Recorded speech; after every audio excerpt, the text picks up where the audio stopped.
How's it going, everyone? My name is True Underdog, and today we'll be checking out the balance changes for Kotal Kahn and Kitana. Both of these characters receive decent armor breaking attacks along with a bunch of minor changes. So without any further ado, let's break down all of these changes step by step. So for starters, his Metsikia cut, I think that's how you say it, now is his armor breaking move, and to make it just a bit more better at that job, it starts up a bit faster in 16 frames instead of 20. And then if you amplify after breaking the opponent's armor, you will get the Crushing blow, and boy is it a chunky one. 330, that's a chunky boy. And now imagine for 1 second you combo into this.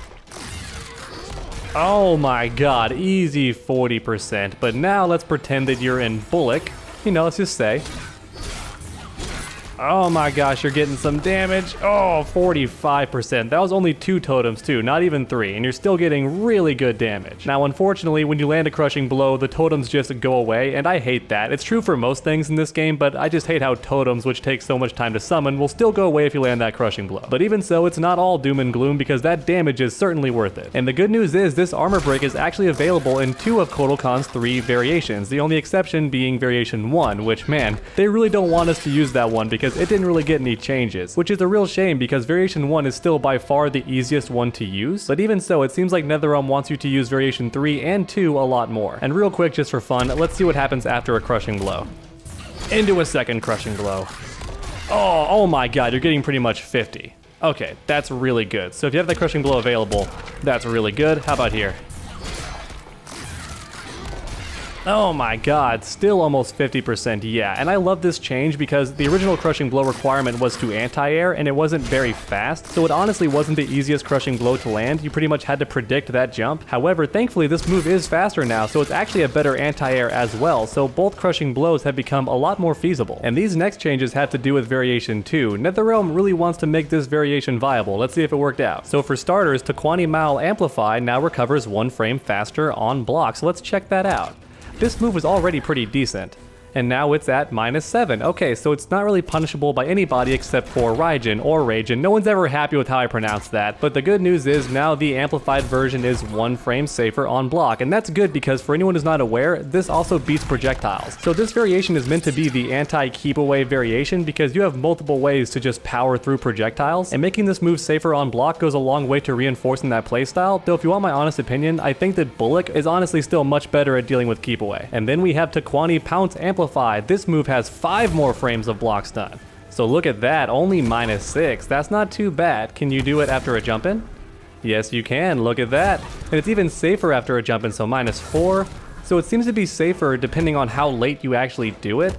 So if you do it on the way in after a jumping attack, it can be really safe. Just make sure to amplify early enough. You really have to amplify right away. But check that out, -2. That's actually really good. Is that the case for the amplify also? Like if you space it, is it even better? No, it seems to always be -7. So the regular version is always going to be -7, but the air one, if you time it correctly, is going to be -2. And once again, just like the ground version, I do believe the air version also beats projectiles as well. So just one more way to close the gap, and honestly, the air version is even better. It's not an overhead though. Unfortunately, NetherRealm does not make dive attacks overheads. I'm not sure why, but this move is also not an overhead. So no mix-up factor, but still a very good way to close the gap, and especially a good way to beat projectiles. And this next change actually makes me a bit sad. So they got rid of all the fun ways you could exploit the totems. So before, if you did a defense totem and then 2 damage totems, you would actually get the reward of having 3 damage totems or even 3 defense totems. You just had to have 3 and make sure to have 1 of each in your tower. So you could have 3 defense totems and you would just get only defense, but as long as you had 1 offensive totem in there, you would get like 3 times the offensive power and 3 times the defensive power as well. The only rule was the tower had to be 3 totems tall, and then you got all the benefits. But sadly, that's no longer the case. If you have 1 damage totem and 2 defense totems, then you have 2 defense buffs and 1 offensive buff, which is still decent damage and better defense. And perhaps the most tragic of all is you no longer have the off-screen glitch. Before, you could actually have 1 totem off screen and then summon more and you would get a weird sort of damage multiplier. Now that's no longer the case. You can only have 3 totems at a time, period, even if they're not stacked. And then worse still, you can only have a maximum of 3 totems. So if you have 2 totems summoned, and then you knock the opponent really far across the screen, you can only summon the 1 more totem, and even then you only get the benefit of having 2 totems. So check that out, 196. That's still more damage than the one totem, but I might as well have not even summoned him. Instead, summon your 2 totems and then just make do with that. And then once they're gone, then try to summon your 3 totems.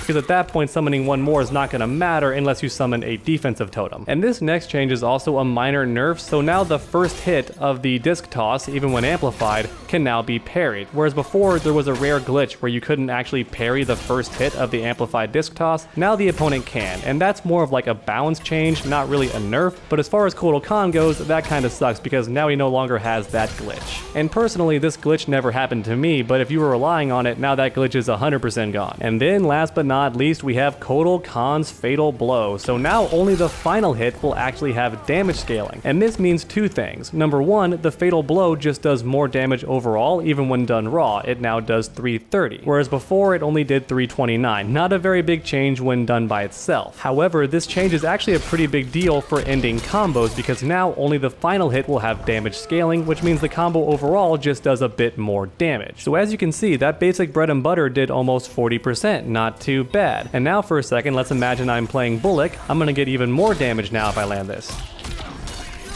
Oh my god, so now we're getting about 45%, and keep in mind that that was just 2 damage totems because I understand that having 3 is a bit unlikely in a very competitive match, but having 2 out isn't that difficult, and if you do that and then land the Fatal Blow, you're getting more damage than before. And thankfully this change happened to pretty much every character that had multiple hits in their Fatal Blow, so it's an all-around buff for many members on the roster. Their Fatal Blows now do what damage they should even if they have multiple hits in them. And that's actually it for Kotal Kahn's changes. They made Variation 2 a bit more viable since when you spin the bar you're pretty much guaranteed safe, and they also made Variation 2 and 3 a bit stronger by giving them the armor break option.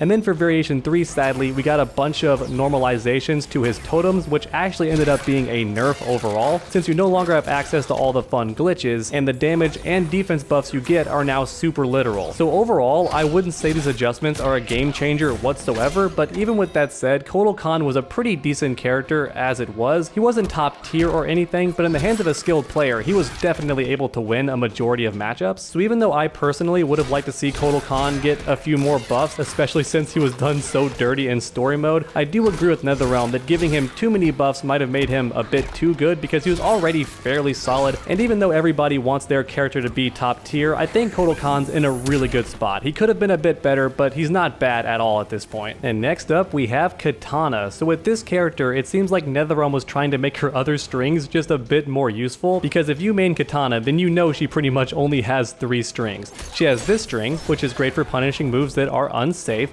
Then she has this string, which is great for whiff punishing, but is also very risky because if the opponent jumps for whatever reason, you're pretty much guaranteed to get punished because it's a dial-in string, and they can get up with more than enough time to punish you on recovery. And then that's what this string was for. It was much safer and a lot more consistent, and even on airborne opponents pretty much guaranteed a follow-up.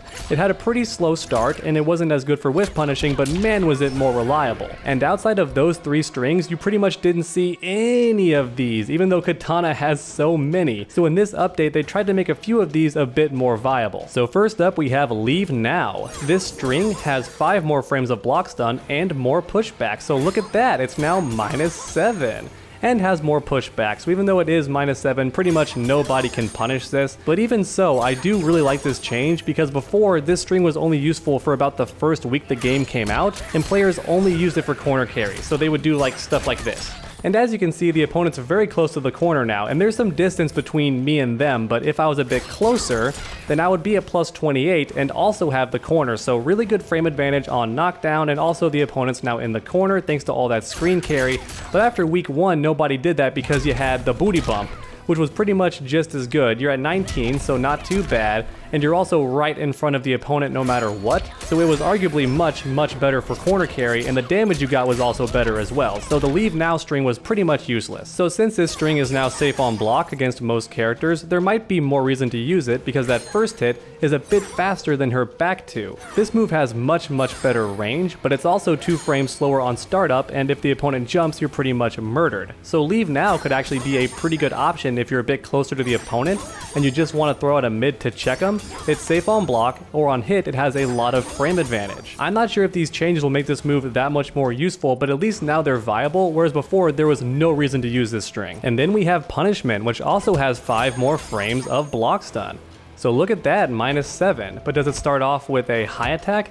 Yeah, that's a high despite the animation, so not the best string honestly. So -7, what's this?